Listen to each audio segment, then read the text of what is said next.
গার্মেন্টসের কাজ ঘিরে অনেক গল্প তৈরি হয়েছে। এখানে শ্রমিকদের জীবনযাত্রা, কাজের পরিবেশ এবং তাদের সংগ্রামের গল্প তুলে ধরা যা। আমি একটি ছোট গল্প শেয়ার করছি যা একটি গার্মেন্টস কর্মীর জীবনের চিত্র তুলে ধরে। স্বপ্নের দামের উপায় একটি ছোট গ্রাম থেকে ঢাকায় এসে কাজ নেয় একটি গার্মেন্টস।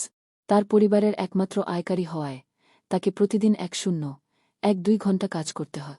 রোজ সকালে অন্ধকার ভোরে সে ঘুম থেকে উঠে ব্যস্ত শহরের ট্রাফিকের ভেতর দিয়ে গার্মেন্টসে পৌঁছা। তার দিন শুরু হয় কাপড় কাটা, সেলাই এবং তৈরি পণ্যগুলোতে লেবেল লাগানোর মতো কাজ দিয়ে।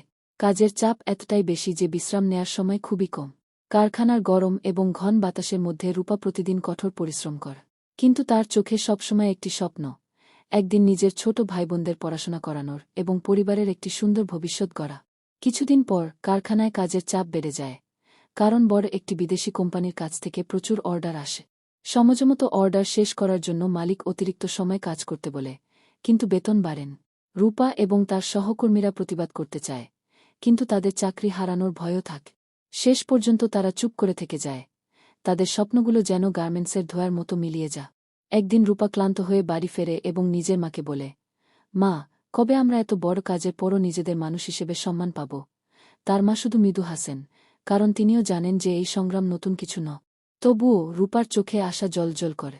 সে জানে একদিন এই সংগ্রামই তার এবং তার পরিবারের জীবন বদলে দেবে। গার্মেন্টস শ্রমিকদের জীবনে এই ধরনের অসংখ্য ছোট বড় গল্প থাকে, যেখানে তাদের পরিশ্রম, আশা এবং সংগ্রাম প্রতিফলিত হয়।